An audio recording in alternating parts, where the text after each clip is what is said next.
Dribbelen, druwen, kappen, draaien en dan de beste worden. Ze willen het hier alle wel aan tafel. Want Pieter Huustra, wie de laatste Fries in Oranje.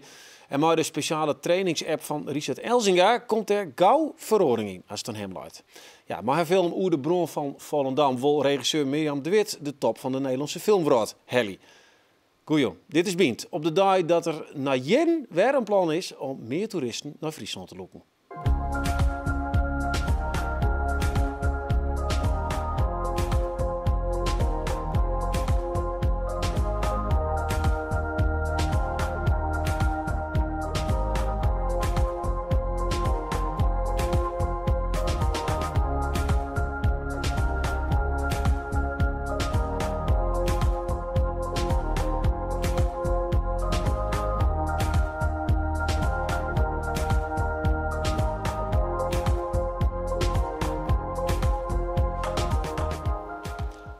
Nou, Martin Knossen, directeur van het marketingbureau Merk Friesland. Jij hier altijd een vaste gast, hè? De gong op platteland en alles, maar naar je baan. En wij toch, nou, laten we dan maar even een reclamefilmpje van hem uitzien. Drie aspecten zitten erin. Friesland het Waard, Friesland als Friesland en Friesland culturele haardstad. Wat was maar die, want dat binnen speerpunten begreep ik uit de naaie visie. Ja, het klinkt vrij breed. Draaien van dat soort punten. Friesland alleen nog al als Friesland. Wat is het idee erachter? nou, Friesland is natuurlijk te laden met allerlei verschillende thema's. Hè. Maar de belangrijkste keuze die wij maken hebben is vooral om te zeggen, wij gaan echt nou eens richten boeten Friesland op die promotie. Dat is altijd wel het uitgangspunt West. Maar dan broeken we Friesland, de Wadden en in deze fase culturele haardstad natuurlijk als een belangrijke item om boeten Friesland die promotie te maken. En wat het vooral betekent is dat wij dus volle minder bezig waren met de activiteiten binnen Friesland. Dan ben ik een heel soort activiteiten die zich eigenlijk richten op de bewoners van Friesland of op toeristen dit jaar al binnen. En dat is nou eigenlijk iets waarvan we zeggen dat jij de regio's nou zelf meer op te pakken, de steden zelf meer op te pakken. Kun je een voorbeeld nemen van een evenement? Spontaan heb je nou even Loop Leeuwarden te binnen. Dat is iets. Van de ene kant Kees is dat is promotie voor de stad. Aan de andere kant dat ben vooral Ljouwerters en Friesen die het er al mooi doen. En deels misschien nog wel wat van boeten. Maar wij zien dus bij al dat soort activiteiten een afvraagje van draagt dit bij? Kunnen wij dit inzetten in de promotie van Friesland echt boeten, de provincie? Nou, dan is er een mogelijkheid dat we daar te geren naar joggen. En dat dat net zo is, dan laat dat echt op het boert van de partijen binnen de provincie zelf. Dus dan laten we even Friesland erbij pakken. Friesland, het Waard. Nou, 2018 is er nog net in culturele haardstad, dus hoef ik denk ik nog net toe te praten.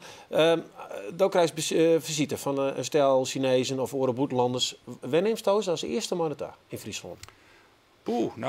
De Oudseediek is voor de Chinezen natuurlijk een geweldig item. En ik hoop binnenkort dat de fontein daar realiseerd is. Dus dat binnen wel echt de highlights, weet je.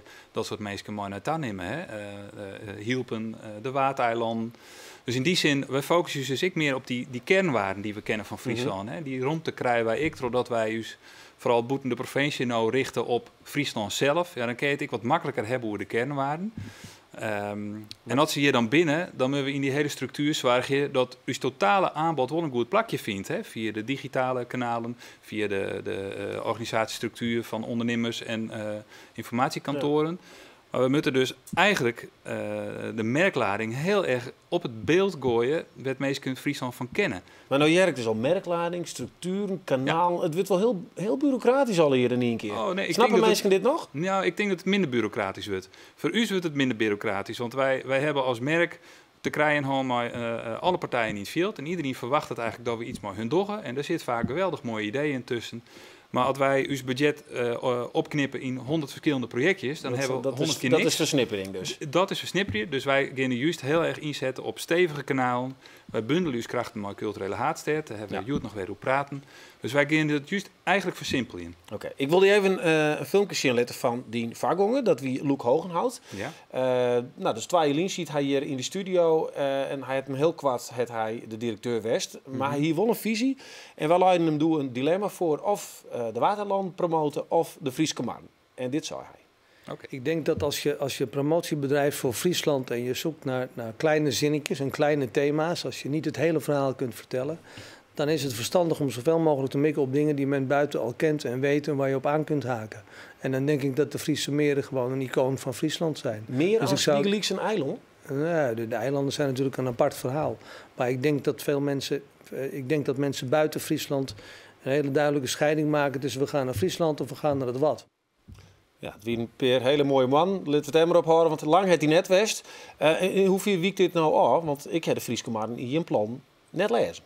Nou, Frieske Marren is natuurlijk een wezenlijk onderdeel van het beeld wat mensen van Friesland hebben. Dus dat past er heel goed in. In zekere zin, we promoten het echte Friesland en we promoten de Wadden. Hè? En dat binnen nog steeds dus 2 speerpunten. Daar gaan we op verder. Ja. Maar Friesland is misschien wel meer natuurlijk dan alleen de Frieske Marren. Maar in de beeldvorming hoeven we net een heel soort verschillende signalen nou te gaan. Dat met een consistent beeld wezen. Iedereen kent er gaat niets boven Groningen. En wat er precies voor lading onder zit, nou, dat weten meesten vaak niet is. En toch is dat een enorme belangrijke trigger om de promotie van Grains op poten te zetten. Nou, dat soort effect willen we eigenlijk bereiken in de promotie van Friesland. En dat meestal je dan binnen, of ze ziek je inmiddels op de website. Nou, wat zouden we dan specifiek doen? Ja, dan komt dat hele brede oonbod wel naar voren. Oké, wat zoen je hem dan? Wat zoen je hem? Ik weet jou, dus de Frieske Marren, dat spreekt mij wel aan. Maar Friesland is wetter volgens mij. Dus heb ik een soort spreuk dan? Nog net. Nee, slogan, hè? Ja, slogan. Ja, suggesties welkom.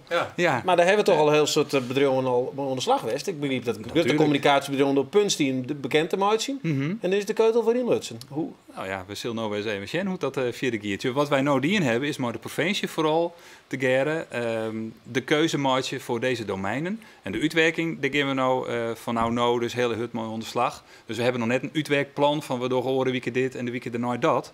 Daar hebben we nou de hand voor vrij, krijg ik de ruimte voor om daar nou een goed plan voor te maken. En wanneer maak je uitnodiging voor echt een concrete plan? Nou, een maand als 3 tot 6. Ja. En dan bist het dus echt nog, hè? Want het is een slagveld, hè? Op die functie die ze toch heeft. Dat houden ze net lang vol. Nou, het wordt dat er is hier een tiertje bloed om de consistente lijn te bewaken. Okay. Dus dat praten we jou dat ik nog jarenlang dien. Ik zet hem in de agenda, maar goed. Hartstikke bedankt. Mooi. Ja, dadelijk dan zeggen wij direct nog een reportage. De laatste, over de serie over Jopie Huisman. En dan komt de oudermaster weer even waarom. Ja, de Grutte Bron in Volendam. We weten het alle hier nog wel, denk ik. 14 jongeren die komen bij die ramp om het leven. En haast 250 jongeren die rennen slimme bronplakken op. Nou, filmmaker Mirjam de Wit die maken daar een film over. Net over specifiek de bron zelfs. Maar vooral over dat schuldgevoel dat je krijgt als je de ramp oerlip je. Ja, een bijzondere insteek, Mirjam. Welkom. Vaker hier zitten in verband met onder andere de Kate als regisseur. Oren Grutte projecten die. Ja, en dan doe ik ze in één keer op zo'n thema als Volendam en de ramp 15 jaar later. Waarom is dat niet in? Dat we inderdaad wel even wat oors. Ik wil, om eerlijk te zijn, eerst even informeerd voordat we daar gaan filmen een alternate regisseurs wenden in Volendam. Want ik denk, ik wil net hun verhalen uitnemen of zo. Maar die bestonden net. Nee. En die brand is nou 15 jaar lien. En ik wil eigenlijk graag een filmmeidje over een hele beslette gemeenschap. En toen kwam eigenlijk het productiebedrijf mij wie had ik een soort gewerk voor deze film, Family Affair films. Die kwam mij het idee van Volendam. Dat is natuurlijk de bekendste gemeenschap die wij hebben in Nederland. Moeten we daar net iets mee? Mm-hmm. Nou, dat je dan het over Volendam hebben, dan eigenlijk, ik had met mensen daarover praat. Iedereen begint direct door die brand. Iedereen zei direct, oh, dat is iets met die brand dan. Dus daar kom je eigenlijk net omheen als je daar wat op mij dwaan willen.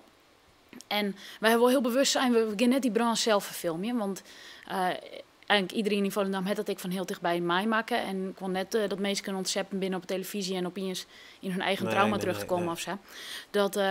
Daarom is het heel specifiek in het nauw, precies 15 jaar na die brand. Maar wel eigenlijk hoe het dat nou nog altijd terug iedereen zijn leven in een soort redetrie is. Ja. Zullen we eens even zien naar een liedfragment, een ontmoeting tussen 2 vrienden.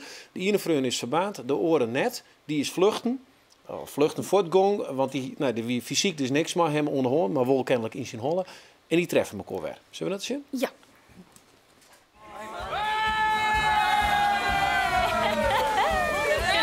Hi, good. In a fan. Hey, good. Hey, lekker ding.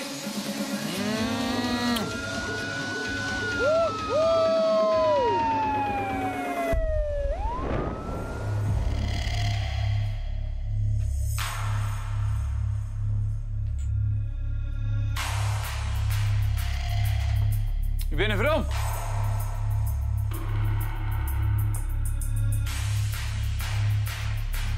Met een zoetje? Ja, gekke huis, hè? Goed je te zien, man! Ja, daar bouwt de spanning even op. Die man Schummelko dus voor het eerst. Ja. Even tussenvraag, hè? Die jongen, is dat echt die het verbaat is? Nee, dat is Mike Weerts, dat is een acteur. En die hebben we verbrand sminkt. Zo. Ja, dat was nog een heel proces. Want die eerste jongen moest elke morgen voor het draaien een dikke fjouwroer in de make-up. Om al die laagjes rond te brengen om het realistisch uit te laten. Nou, dat is slagen. Ja, en dan na het 10 uur draaien moest dat ik weer uit. Dat hij maakte dagen van 15 uur. En dan mocht het tussendoor ik nog eens net eten, want dan kon dat wel loslitten, dat masker. Hij moest als een eten moest hij drinken. Dat wie Zo, ja. Nou ja, dat pittig. Dat is pittig, maar had je dan... Volgens mij zullen ze er in Volendam wel... Het is heel realistisch, hè? En dat komt echt op binnen. En dan, nou ja, dat is juist iets tussen die vreun dat zij... die ene die is dus vluchten. En dat heeft een bepaalde naam, hè? Het guilt syndroom of zo? Survivors Guilt. Survivors Guilt. Dat gaat voor mij heel erg Kun je lezen wat dat is? Ja, het gaat eigenlijk over Johan, dus die speelt er echt met Jan Weber, de haatpersoon, die is... die wie in die brand mij zijn best vriend, mij Chris. En Chris is, zou ik je hem zeggen, heel erg verbrand raken. En Johan, die is er eigenlijk heel goed van kwam. En het is heel typisch, maar het is bij alle grote rampen eigenlijk vaak mensen die er best wel goed van komen. Die vinden ik dat ze zich net schuldig, of die vinden dat ze er net over hebben mij omdat ze er zo goed van kwam binnen. En die voelen zich er heel schuldig over. Is dat in Volendam ook zo? Dat je het Survivors Guild. In Volendam hebben ze dat ik. Daar heb ik maar een hele soort mensen kunnen sprutsen. Die had alle keer zeggen van... Ja, nee, maar ik ben wel verbrand, maar op meer erg. Maar die is vol erger verbrand. En die is voor 80% verbrand. Dus ik moet vooral net zeuren. Nee. En dat kwam ik een hele soort scène daar. Ja. Nou, heeft ik een hele mooie scène maken. Waarin dat te zien is. Zit ze te visken.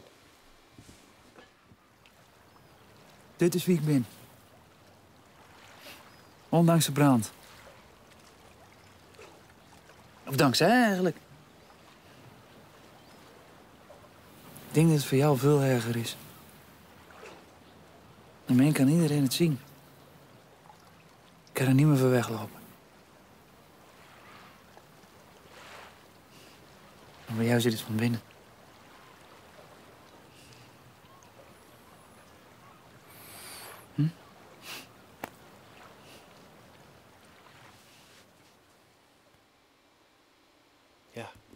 Prachtig beeld. Maar wel heftig. Ja, zeker. Ja. En dit wie eigenlijk iets, de tekst niet je is een groot deel daarvan hebben we zelf ik letterlijk in onze research van mensen die dit zelf meemaken hebben. Dat heel vaak als je zelf echt ernstig verbrand binnen en je binnen verbrand in je gezicht, dan kun je er ook net omheen. Want iedereen shut dat de hele dag dat je mutter er wel mee geconfronteerd worden. Maar ik spreek bijvoorbeeld ik ben meester van de Brandwoedenstichting en die zeg ik als je het onder je kleinvoetstapje kennen. Dan heb je vaak even volle les ervan. Maar je hoeft de confrontatie net om, want je kent verstapje. Ja. En dat is eigenlijk bij deze scène hoe het gaat. Dat soms littekens die het van binnen zitten... in die verbrand is, die moesten wel wat mij. En dat oorke is afval bij het voetstapje dat je er nog heel erg les van hebt. En zonder het in het on je shirt. Dat is natuurlijk hetzelfde gewoon mooi maken. Ja. Dat trauma is er net minder om. Nee. Dat is bij beide baat. En denk dat deze film ik heel het werkje kent voor die meeske, 15 letter? Ik hoop het. Ik hoop dat die in elk geval net traumatiserend werkt. Maar het was wel fijn om te merken. Ik ben er een hele soort wisten de maanden ervoor. En ik heb een hele soort met mensen sprutsen. Die had in die brand wien. En die had er heel lang eigenlijk net door hebben gewild. En gewoon met de trauma's leven. Maar die hier was ook iets, nou na 15 jaar wien ze er ik wel klaar voor om erover te praten. En kwam zij er zelf eigenlijk achter dat als je dat voetstapje... Dat meestal dat wel degelijk ik dogga. Ja. Zo'n gesprek is natuurlijk vrij anoniem, want zij winnen dan net zelf in beeld. Nee. Dat is echt research. Nee. Ja, alweer het wel heftig voor soms. Want we hier bijvoorbeeld Geri, die heeft dus enorm geholpen. Die is zelf behoorlijk verbrand raken. En die heeft onze acteurs ik Volendams leerd, want die hadden maanden op traind om de taal te kennen.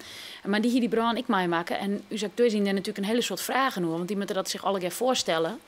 Dus zij moesten wel weer heel diep induiken om zich die jongen te herinneren en dat alle keer uit te lezen hoe dat dan exact ging.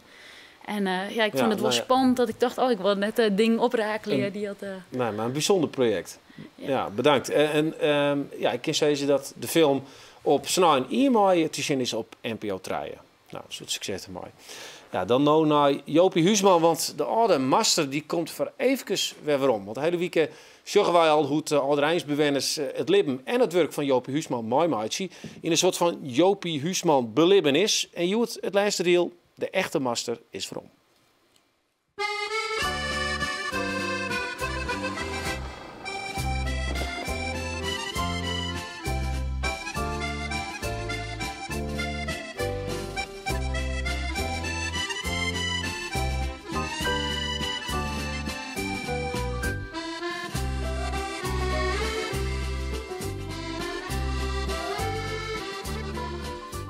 Ja, maar kijk, dat heb ik vroeger ook gedaan. Even sekje rollen. Sekje rollen? Ja. Nou, je gaat een paar pakjes drum in de week, maar 2,5 pakjes sek in de week. Het is allemaal rookvlees wat hier voor je staat. Maar ik ben blij dat ik er al 30 jaar vandaan ben.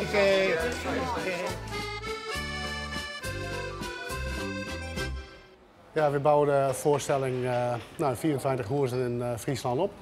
Elke keer heel oors.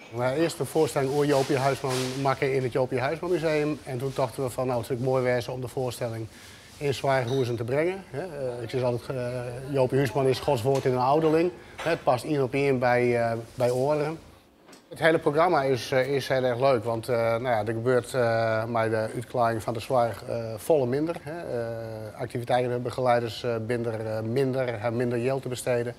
En als de expositie dan weer ophellen wordt, die man die dan, dat vindt het echt jammer van een heel soort gebeurt, een soort reuring in de hoezen. En daar ben ik ook rustig op dat dat gebeurt. Dat is leuk. En het is ook heel leuk om te doen. De meesten reageren heel positief. Het brengt mensen op een hele leuke manier bij elkaar. En dat in de zin van, het is net alleen nog hier in Hielkestein, maar we hebben ook andere zwaarginstellingen vanuit Bals wat hebben wij benaderd. Maar de vraag of zij dit ik samen met ons gewoon vieren willen. Want dat zien we toch wel als een hele mooie week. Als je de reacties nou ook al jaren bij de ingang van als ze binnenkomen, ze zullen schilderijen, brengt ik weer herinneringen naar boven. En dus dat is mooi om te zien. Mensen, wat een mensen. Nog even, ik word er verlegen van. Hey, dit is de echte. Nou, goeie. Jo ben er ik. Jo ben lekker warm. Koffie erbij. Zou ik ook wel willen. Dus. Jopke. Dus. U bent meneer... Huisman. U bent meneer Huisman, de beroemde schilder uit Workum. Ik ben Kees, aangenaam. Ik ben Jopie Huisman. Ik ben maar een hele gewone jongen. Nee, echt waar. Ik ben een gewone jongen, jongens. En dat ik schilder ben, want dat ben ik. U weet dat toch niet waar, dat ik een schilder ben? Nee. Natuurlijk weet u dat wel. Ik ben hartstikke beroemd. Ja. Zie, hier, deze. Die kent u misschien wel. Dat ben ik. Ik bedoel gewoon zoals ik ben. Huh? Ja, dat is het allerbeste. Ik is het beste baan. Dat zou u ook doen. Dat zou u ook doen. Ja, Ramblers, zegt u dat nog wel? Ja toch? U bent er aardig bekend mee, moet ik zeggen. Over 25 jaar komen wij met onze kinderen voor een feest bij elkaar, als het zilveren paar. Over 25 jaar, over 25 jaar. Ja, Jopie Huisman, Experience. Mooie week hebben we er van Holland. Ja, in de jaren 90 wie de voetbalmethode van Wiel Curver heilig, kappen en draaien. Waar is er net, grup maar worden? Stop eens even, jongens. Kijk, dan moet je eens kijken. Stoppen jullie drie eens. Dan passeer je mee eens. Met de schaar, hè. Nog een keer. Kom maar. Kijk. Alle grote voetballers kunnen alleen collectief uitblinken bij de gratie van hun geweldige individuele kwaliteiten. Dus je moet een jongen eerst individueel 100% perfect maken of sterk maken voordat hij collectief kan uitblinken. Ja, dat weer Curver. Het is het vragend om een hele nieuwe methode, een digitale. En wij is doel om het jeugdvoetbal hier in Friesland ook op een hege plan te tillen. Nou, dat bad nou mooi een app en daar staan zo'n 100 kant-en-klare trainings op en ontwikkeld onder andere terug de man op tafel, Richard Elzinga. Zelf voetballen Westin bij SCR Veen, keeper. Ja. En dus flinke trainingen horen, altijd een goede trainers denk ik om het veld heen. Ik heb het geluk gehad dat ik Fabber Haan en Gertja Verbeek en Henk Heising 6 jaar lang als trainer gehad heb. Ja. Maar dat geluk en heel soort amateur ben je net, hè? Nee. Is dat, wat wie voor jou de reden om zo'n app te ontwikkelen? Ja, ik ben een x-aantal jaren jeugdcoördinator, hoofdjeugdopleiding geweest bij een x-aantal clubs in Friesland. Erik, mijn compagnon, wie regiocoach bij de KNVB, dus die hier 50 verenigingen onder zich. Nou ja, we kwamen tot de conclusie dat alle leden eigenlijk een rug hebben op een leuke leerzame training en dat we gewoon het aan orde. Wat wie de praktijk? Ja, de praktijk is dat een A, I, B, I, C, I trainer, die ben nog wat te vinden. Maar eigenlijk alles wat eronder zit, de onderbouw. Dus eigenlijk de basis waarin ben alles snel leren kan. Ja, dat is gewoon net voor elkaar. En dus het gewoon het aannemen van de bal, dat gebeurt net, hup, partijtje. Nou ja, wie alleen maar een partijtje. Hè. We zeggen echt de eerste rondjes erin. Maar goed, al die meesten die je doggen, met de beste intenties. Maar ja, wij vinden gewoon dat we die meesten iets aanreiken moeten. We trouwens die meesten gewoon weten van, hey, wat leer ik aan Jochen Ierigen of wat leer ik aan Sien Ierigen? Wat moet ze een heel jaar terug leren? Nou ja, het is krijgen ze op een basiskwal zitten. Dit leren in groep 1. En in groep 8 dat we uitstromen het vervolgonderwijs, moet ze dit al hebben beheersen. Ja. Dus dan kom je in een app, dat is heel modern, daar staan dan al je trainingen op. En dan kan ik me vaststellen dat ik dus met mijn telefoon, dat ik die bij een training jou, kan ik dus zien wat ik dwam had. Nou, dat is ongeveer exact. En daar heb je een filmpje van, dan zullen we het even in de praktijk.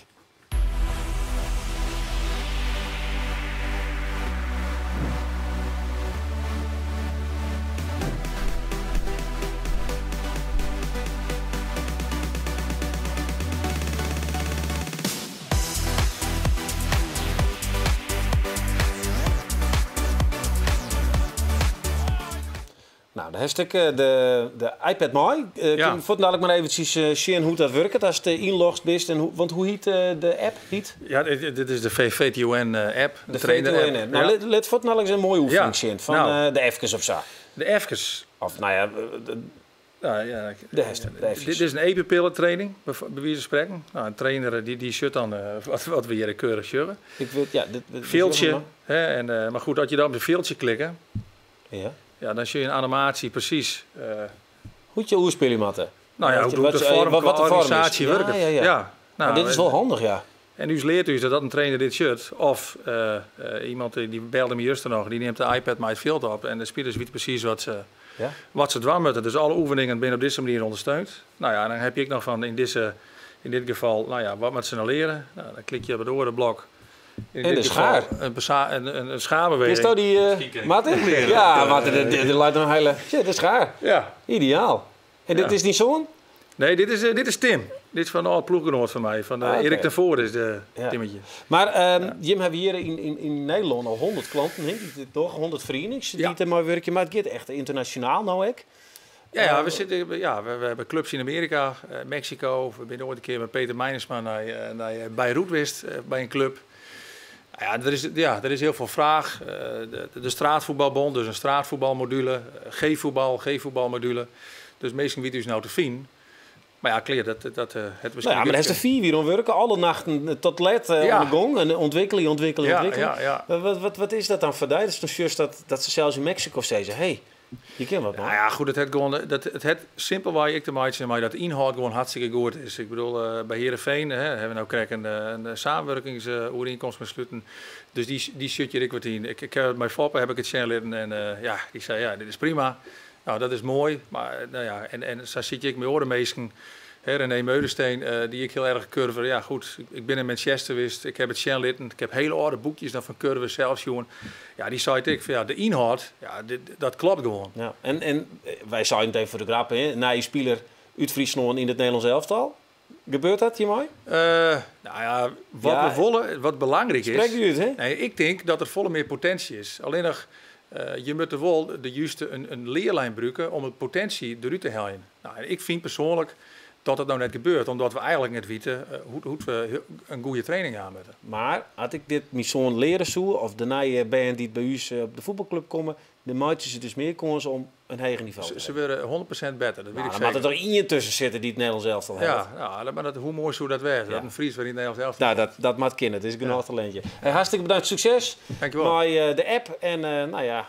Ja, ik denk dat een soort meisjes kunnen bestellen zullen. Want er is niks lestigers om al die band tevreden te horen zonder een goede lesmethode. Ja, dit wie bient alweer voor Joet. Ik dank de gasten en jou ook voor de chin. En ik wens je nog een hele mooie joen verder.